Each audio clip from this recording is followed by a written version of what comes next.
yang akan sosialisasi Permenpan RB nomor 13 tahun 2019.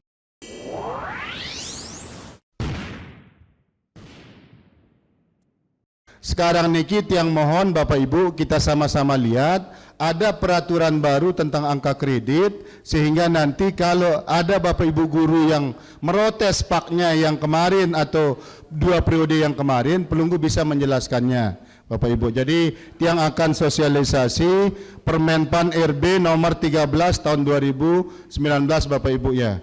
Jadi terkait dengan sosialisasi Permenpan RB nomor 13 tahun 2019 tentang angka kredit. Jadi penaruhan angka kredit atau penghitungan angka kredit bagi jabatan guru yang model terbaru.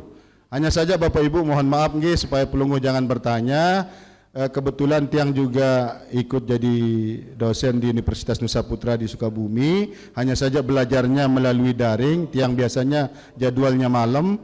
Itu makanya karena ada beban di situ itu bahwa pengabdian masyarakat. Salah satunya misalnya tiang ngisi seperti materi niki, tinggal tiang kirim video, jadi tiang sudah ada bebas 1 semester sudah.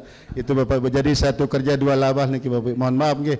Itu Bapak Ibu. Jadi terkait dengan Permenpan RB niki Bapak Ibu, jadi dia yang lama itu nomor 16 tahun 2009 yang mengatur tentang jabatan fungsional, di mana di pasal 1 saya kira ini sudah biasa Bapak Ibu, bahwa guru itu adalah mendidik, mengajar dan sebagainya, membimbing, mengarahkan, melatih, menilai, mengevaluasi peserta didik baik dari tingkat PAUD sampai tingkat menengah sesuai dengan jabatan yang diduduki oleh ASN atau pegawai negeri sipil tersebut. Nah, di samping permen yang tadi Bapak Ibu, Permenpan RB yang tadi ini ada dukungannya dari Permendiknas nomor 35 2010, yang mana di sini jadi ada dukungan Permendiknas nomor 35 2010 tentang Juknis, di mana Juknis ini Bapak Ibu sudah tertera dia angka kredit dari masing-masing yang mungkin kita pahami kemarin itu. Kalau golongan 3A, kalau dia misalnya Bapak Ibu golongan 3A, pembelajarannya dia langsung dapat 1 tahun itu 10,5. Kalau yang 3B 9,5 Bapak Ibu. Jadi masing-masing golongan tuh sudah karuan dia di peraturan ini Bapak Ibu.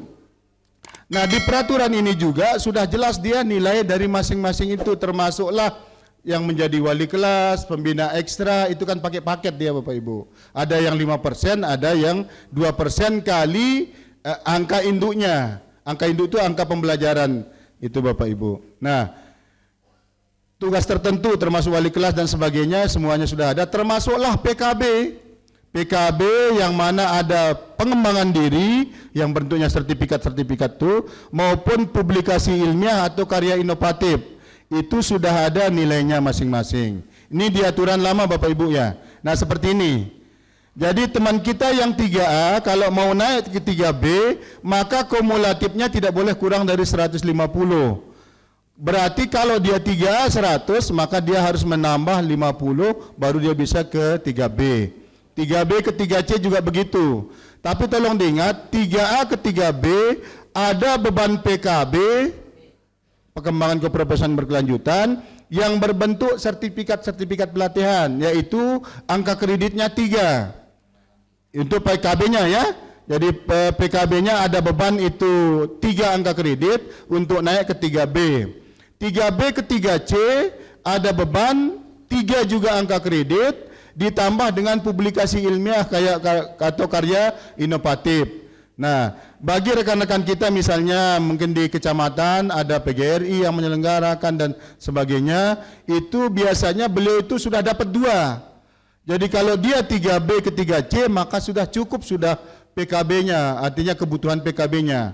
Yang mana sertifikat itu karena jamnya 182 sudah 3, ada PI-nya, PTK-nya sudah dinilai 4, maka cukuplah dia naik ke 3C. Begitu juga yang 3A ke 3B sudah cukup dengan itu. Nah yang 3C ke 3D bebannya ada tambahan. Kalau sertifikat sama dia tetap 3, tapi dia ada tambahan publikasi yaitu 2 Bapak Ibu. Maka yang 2 ini karena jatah PTK atau PTS itu satu semester satu, maka lebih bagus teman-teman kita itu menyusun PTK atau PTS, Bapak Ibu, karena angka kreditnya besar. Nah, bagaimana kalau dengan best practice, bisa enggak? Bisa Bapak Ibu, hanya saja perlu pelungguh maklumi bahwa best practice itu ada persyaratan khusus, yaitu pertama, ada nilai kebaruan yang tidak pernah dilakukan oleh orang lain. Kemudian yang kedua, dia tidak boleh hasilnya itu sesaat berlakunya. Saya ambil contoh misalnya begini, anak kita malas sekali masuk, hampir misalnya, saya ambil saja misalnya Terara, Pak Haji Nasar, dari 1.900 anak ini mungkin ada sekitar 700 yang pagi datang. Selebihnya yang 200 itu lebih saja dari jam ketentuan, mungkin jam 7:30, jam 8 dia baru datang dan sebagainya. Nah, beliau mau kepingin melaksanakan, meningkatkan disiplin anak masuk sekolah, maka beliau cobalah jemput anak ini terima di pintu gerbang, gitu. Maka dicobalah dijemput di pintu gerbang, hari pertama berkurang yang sudah terlambat, hari kedua dan sebagainya, sampailah misalnya dia 1,5 bulan. Ternyata sebegitu 1,5 bulan dilaksanakan, sudah tidak ada lagi yang terlambat, gitu. Maka Bapak Ibu, begitu dia 1,5 bulan, Pak Haji Nasar hentikan menunggunya di pintu. Nah, kalau misalnya siswanya balik lagi terlambat, maka itu tidak bisa dijadikan best practice. Berarti dia itu terpengaruh akibat sesaat saja, artinya terpengaruhnya sesaat saja. Tetapi begitu dia dihentikan, ternyata sudah tidak ada lagi. Nah, maka Pak Haji Nasar bisa melanjutkan tulisan itu menjadi sebuah best practice. Jadi itu bedanya dengan PTK. Dan itu harus diseminarkan. Persyaratan seminarnya sama dengan persyaratan PTK. Nah, tetapi karena itu Bapak Ibu, bagi pelungguh mungkin nanti teman-teman kita di sekolah, sang nasekat lalu miak best practice karena harus ada kebaruan, bemarak niki dia harus cek data tiap hari, perubahan-perubahan itu dan sebagainya. Tidak apa-apalah pelungguh hajat, dia mungkin neliti sajalah begitu Bapak Ibu. Jadi apalagi bahasa niki Bapak Ibu guru nombe tombong nawah berat, otak nawah ndik nabu jamak tetejak untuk berpikir lagi, ya sudah pelungguh hajat saja yang santai tapi nilainya cukup besar Bapak Ibu. Nah itu Bapak Ibu. Jadi untuk yang ke 3C bisa 2 PTK, berarti ada nanti lebih PKB-nya 2. Nah, best practice itu nilainya 2, tapi kalau dia buat PTK nilainya 4, ya Bapak Ibu. Nah itu sebabnya yang katakan tadi, tapi kalau PTK silakan Bapak Ibu, walaupun misalnya saya sudah gunakan itu, pelungguh neliti di sekolah pelungguh, silakan, tidak apa-apa, boleh dipakai gitu. Artinya boleh pelungguh neliti dengan itu. Misalnya begini, Pak Al-Mukarram niki, Pak Jijen misalnya, beliau meneliti tentang peningkatan disiplin guru melalui supervisi akademik. Kemudian Pak Suhaidi juga di Montong Gading, judulnya sama, tidak apa-apa. Karena sasaran kita berbeda-beda gitu Bapak Ibu. Tidak apa-apa. Tapi kalau best practice tidak bisa dia. Karena Pak Jen sudah melakukan, maka kebaruannya tidak ada di Pak Suhaidi ini gitu. Itu Bapak Ibu. Jadi untuk yang ke-3D ada beban 2 PTK atau PTS. Nah yang ke-4A barulah berubah sertifikat itu dari 3 menjadi beban 4. Tetapi PTK-nya cukup 2. Itu Bapak Ibu untuk yang ke-4A. Jadi cukup 2 semester 1 tahun itu sudah cukup Bapak Ibu untuk beban PKB. Nah yang 4A ke 4B barulah nanti pelungguh harus ada artikel yang diterbitkan di jurnal yang ber-ISSN gitu Bapak Ibu. Nah untuk yang teman yang sudah 4B, maka pelungguh tidak ada kewajiban usul dupak ke kabupaten. Jadi sudah tidak berhubungan lagi dengan tim penilai kabupaten, usul dupaknya. Pelungguh hanya berkewajiban melaporkan PKKS pelungguh kalau pelungguh kepala sekolah, atau PKG bagi Bapak Ibu guru. Jadi cukup yang kalau misalnya kalau guru, maka cukup lampiran 1C, 1D di PKG, atau kita di PKKS itu kan ada 1C, 1D, itu saja yang 2 lembar itu di staples. Pelungguh sampaikan ke bidang PK, sudah cukup sudah. Tapi tidak perlu pelungguh minta pak lagi, karena tidak ada urusan outputnya, tidak ada. Itu Bapak Ibu. Maka untuk yang mau naik ke 4C, sila Bapak Ibu sesengak Lombok Notakadu, menang coba, kalah Coba. Sang na bagus misalnya jelono penama, terus mulai yang pelek naik kanan sugulek ke lawang, ngantrang usulan niki ke pos, begitu dilihat daftar penilai di pusat, ternyata ini na penggitan si salah, si kena no doang penggitan, kan alhamdulillah pelunggu berhasil tuh Bapak Ibu. Nah itu Bapak Ibu yang harapkan teman-teman kita yang sudah 4B silakan dicoba Bapak Ibu, cukup mengirimnya ke LPMP, tidak perlu berdiantar. Malah kalau pelunggu ngantar tidak diterima. Jadi tidak boleh mengantar langsung, harus dikirim lewat pos, nggih Bapak Ibu. Nah itu, nah ini semua yang 4B ke 4C, 4C ke 4D itu sama. Kalau 4C ke 4D itu ada beban buku 1, kita susun buku, kemudian ulah kita dites di pusat sana, di semua pengembangan diri yang kita lampirkan atau karya ilmiah itu kita presentasikan di sana di tim pusat itu. Untuk yang mau naik ke 4D atau 4E Bapak Ibu. Nah, semua ini ada di permen yang tadi Bapak Ibu. Nah, untuk aturan yang lama, ini yang mungkin yang perlu pelunggu pahami Bapak Ibu, kelebihan angka kredit tidak menjadi tabungan. Ambil contoh, ada guru kita misalnya, begitu dia naik ke 3B, angka kreditnya 180. Berarti kalau dari aturan angka kredit yang ini Bapak Ibu, kalau dia 3B kan 150, berarti dia punya kelebihan itu 30 Bapak Ibu. Maka untuk kelebihan angka kredit yang 30 tadi itu tidak menjadi tabungan Bapak. Tapi untuk yang PKB, tapi kalau kumulatifnya tetap dia Bapak Ibu. PKB-nya, saya ambil contoh misalnya begini, dia 3B, tapi PTK dia lampirkan 2. Padahal dia kewajibannya hanya tidak ada malahan gitu ya. Tapi dia lampirkan 2, 8. Berarti dia lebih 8 PKB-nya. Maka kelebihan PKB yang 8 ini tetap dianggap dia 0. Tapi tidak hilang.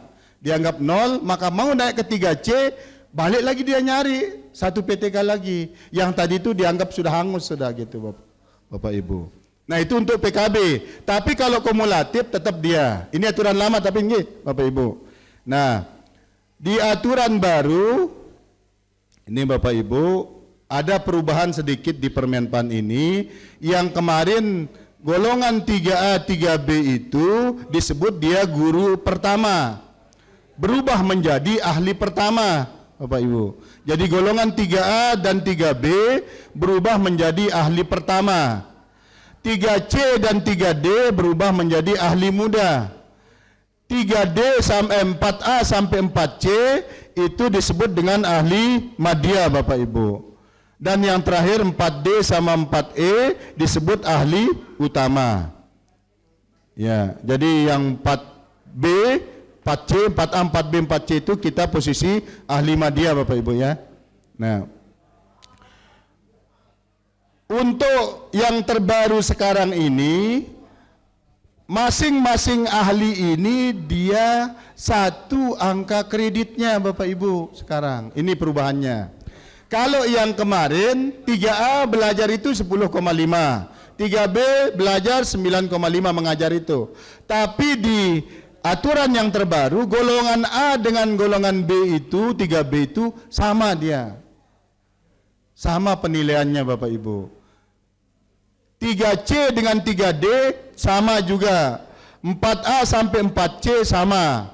4D dan 4E sama. Jadi ini masing-masing jabatan. Jabatan ahli pertama, ahli muda, ahli madya, ahli utama. Jadi ada 4 perubahan jabatan. Itu sebabnya kalau pelunggu ngusul, kalau dari golongan 2 mau naik ke golongan 3A, pasti pelunggu diminta bahan japung. Karena pelunggu harus punya japung ahli pertama. Gitu. Nanti setiap naik pangkat itu pasti minta japung itu. Nah, japung itu berubahnya nanti pada saat naik ke 3C, 3B tidak ada japung, cukup dengan japung di waktu 3A.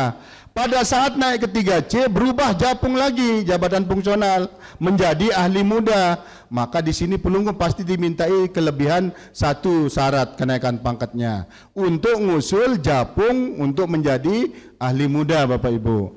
Begitu juga dari 3D ke 4A. 4D, 4C ke 4D. Itu dia berubah jabatan istilahnya Bapak Ibu. Jadi nanti kalau ada Bapak Ibu guru kita yang ngusul-ngusul kenaikan pangkat, jangan lupa japungnya pasti dicari, tolong disiapkan itu dengan baik japung itu, karena wajib dia akan dimintai setiap dia mau naik pangkat atau ngusul pak sebenarnya itu Bapak Ibu. Nah, aturan lama dengan aturan baru sama, dia 90% 10%, 90% minimal unsur utama, 10% maksimal untuk unsur penunjang Bapak Ibu. Nah, ini dia angka kreditnya Bapak Ibu. Jadi angka kredit untuk 3A, 3B itu minimalnya 12,5, maksimalnya 18,75. Jadi pakai rentang dia sekarang. Jadi lebih tinggi sudah dia ini Bapak Ibu. Sudah lebih tinggi dia dari ini Bapak Ibu. Itu jadi 12,5, 18,75. Artinya apa Bapak Ibu? Bapak Ibu guru 3A, 3B kalau dia ngusul sekedar nalampiran SK pembagian tugas, maka angka kreditnya sudah jelas 12,5 1 tahun. Tidak boleh dia diberikan kurang dari ini. Makanya nanti pelunggu sebagai kepala sekolah, kalau ada angka kredit misalnya dia ngusul 1 tahun, kemudian dikasih dia di bawah ini, berarti itu salah. Pelunggu sampaikan saja ke tiang atau ke bidang PK, ini ada kesalahan angka kredit gitu. Karena tidak boleh dia di bawah 12,5 ini. Ini angka terendah sudah ini. Tetapi tidak boleh juga 18,575. Itu Bapak Ibu. Jadi sudah maksimal ini. Sehingga Bapak Ibu, munara gurun taniki si lampirang sertifikat 20 berarti wah liwat tuh nilai niki. 20 sertifikat nilainya 11 berarti kan wah 20 nilainya sudah melebihi ini, maka dia tidak boleh, harus dikasih 18,75. Jadi kalau dia memaksa harus semua sertifikat saya diisi, maka kami berikan dia 18,75.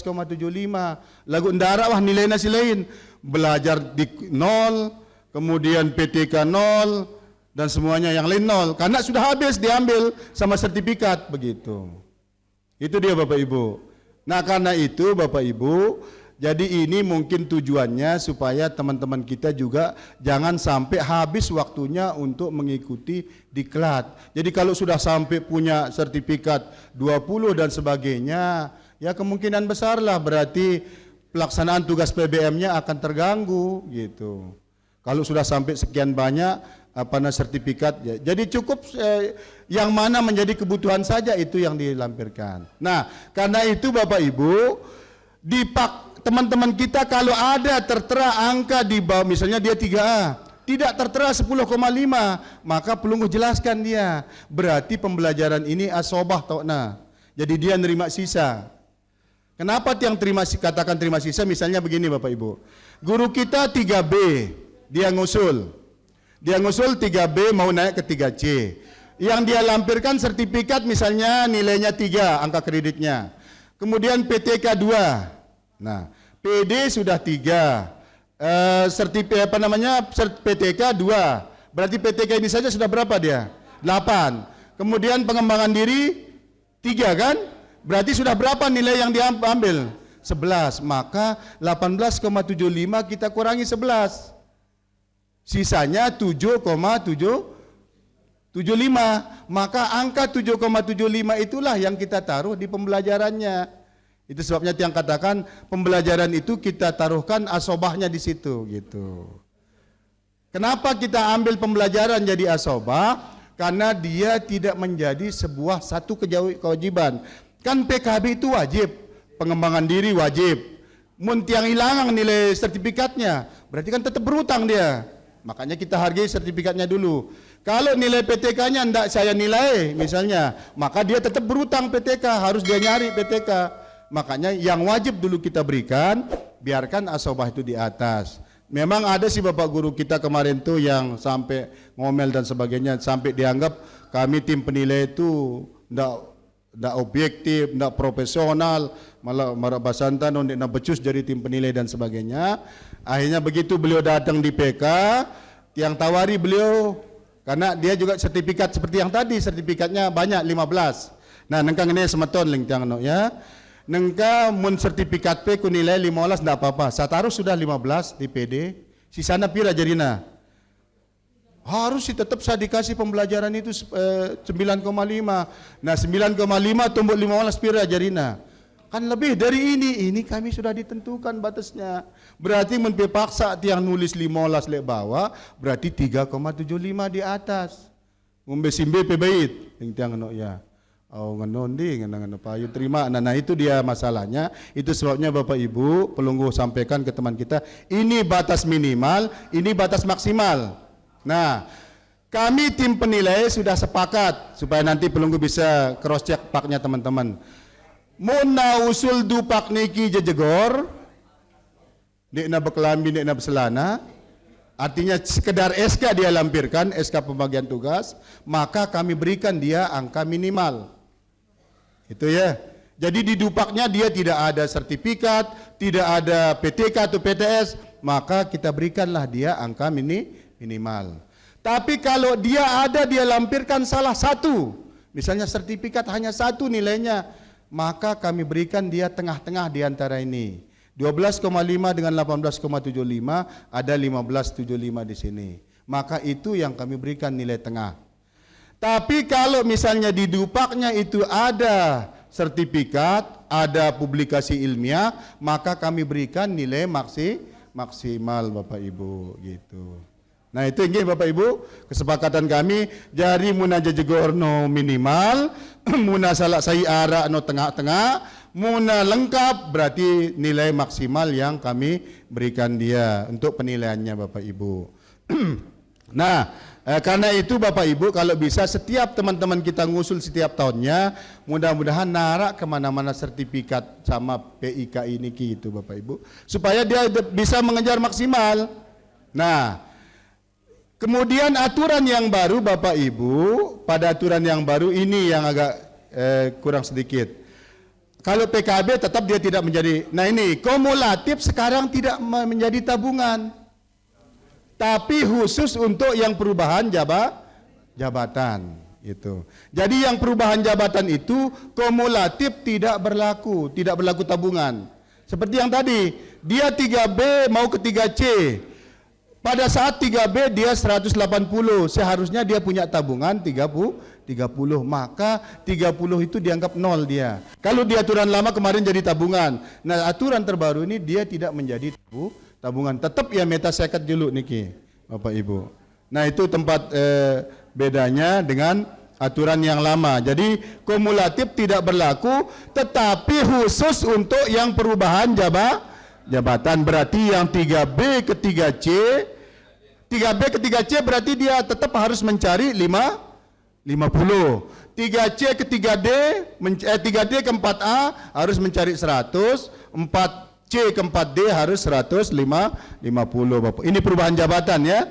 Jadi bagi yang perubahan jabatan itu dia tetap diminta dari nol Bapak Ibu. Nah sekarang kita coba supaya pelunggu juga bisa jawab jawaban terakhir ke Bapak Ibu guru. Kita ambil contoh 3B ke 3C. Tadi dia diminta berapa bebannya? 50. Kita coba 50 dibagi 18,75. Ternyata dia 2,6. Maka tidak akan pernah naik pangkat guru 3B ke 3C itu kalau dia masih 2 tahun. Tidak akan pernah. 3B ke 3C, 3D ke 4A, 4C ke 4D tidak pernah dia naik kalau masih dia kurang dari 3 tahun. Karena apa? Karena nilai maksimal sudah ada di sini. Walaupun misalnya Pak Jen ke Pak Ketua Romboang benilainya sekali, tiang tambahkan dia sehingga dia memenuhi. Padahal dia masih 2 tahun. Tapi begitu dia sampai BKPSDM langsung kurung naya.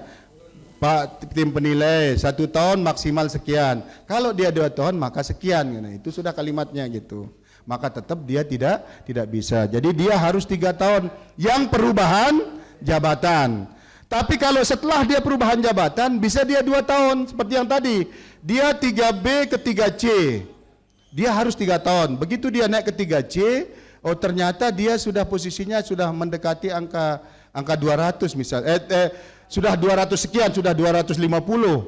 Maka waktu dia naik ke 3D-nya, dia tinggal nyari 50, tidak perlu lagi nyari 100. Gitu. Jadi pada saat naik jabatan dia memang harus 3 tahun, tapi pada saat berikutnya bisa dia 2 tahun itu mengejarnya. Ya, dia nabu setahun ya meton. Gitu nggih. Ngendang setahun. Nggih. Nah, itu Bapak Ibu, jadi pelunggu bisa cek golongannya berapa tahun, Pak. Tapi Pak ini ya Bapak Ibu ya, Pak bukan SK. Kalau SK tetap 2 tahun syaratnya. Jadi kalau pelunggu lihat SK-nya, cek 2 tahun enggak sudah umur SK-nya, maka bolehlah dia naik. Tapi kalau Pak, pelunggu lihat dia harus 3 tahun. Tapi bisa saja terjadi Pak seperti yang kemarin kan yang keluar 2021 itu ya. Itu kan Pak 2019 itu. Keluar 2020 tapi 1 tahun setengah itu ngaret teman. Sehingga keluarlah SK-nya 2021. Maka dia Paknya nanti Pak berikutnya ngitungnya dari 2020 bukan dari 2021-nya. Maka dia begitu 2 tahun sudah bisa dihitung 3 tahun Paknya walaupun SK-nya baru 2 tahun gitu. Itu Bapak Ibu. Nah, ini aturan baru yang diberlakukan di angka kredit ini, sehingga mudah-mudahanlah dengan bekal ini Bapak Ibu pelunggu bisa meng-cross check Pak teman-teman kita, membantu dan sebagainya, mungkin menghitungkan dan sebagainya. Nanti tiang sharekan filenya niki Bapak Ibu ke grup kita di MKKS Bapak Ibu. Nah, ini dia Bapak Ibu ya. Nah, jadi sekali lagi penempatan angka kredit tadi itu Bapak Ibu untuk sementara pembelajaran itulah yang kami anggap asobah nggih Bapak Ibu. Tetapi kalau kelebihan sekali sertifikat teman-teman itu separuh kami kurangi yang kami nilai supaya jangan sampai nol pembelajarannya nanti.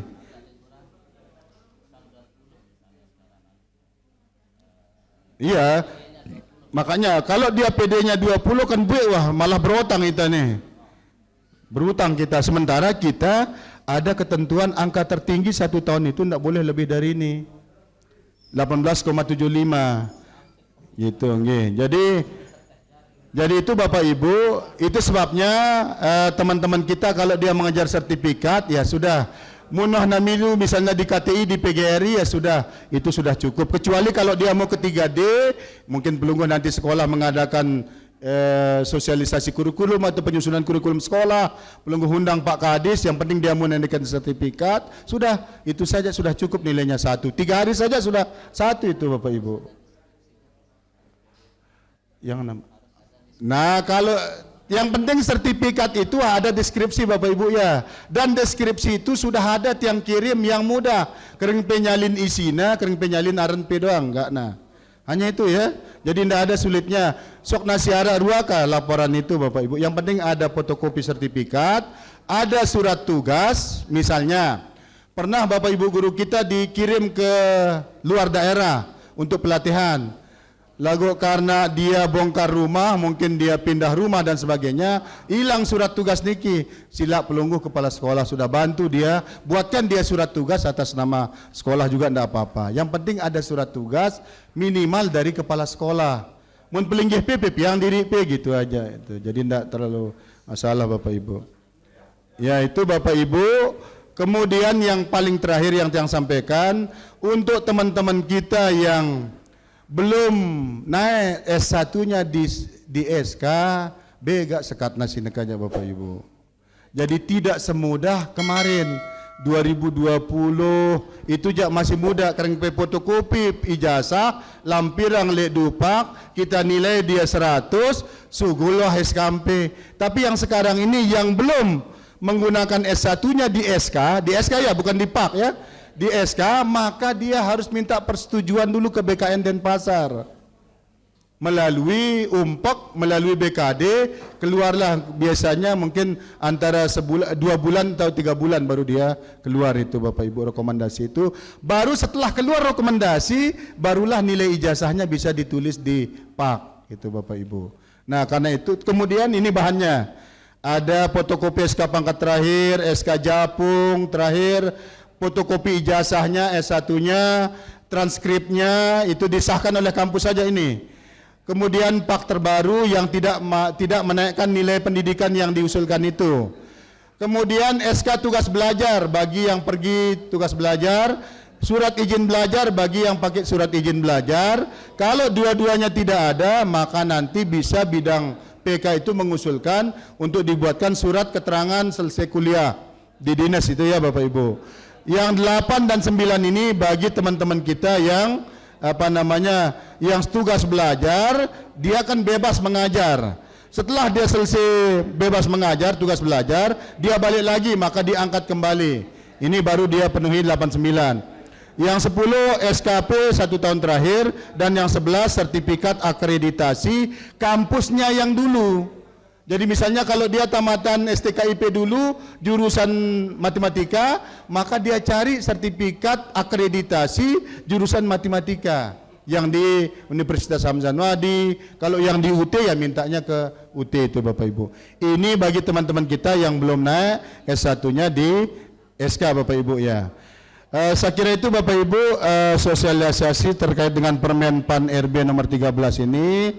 Kurang lebihnya tunas maaf Bapak Ibu, sambil kita nunggu Pak Kadis hadir, mungkin ada yang bisa kita diskusikan. Sila yang kembalikan ke pembawa acara untuk mungkin kita diskusi sebelum Pak Kadis hadir.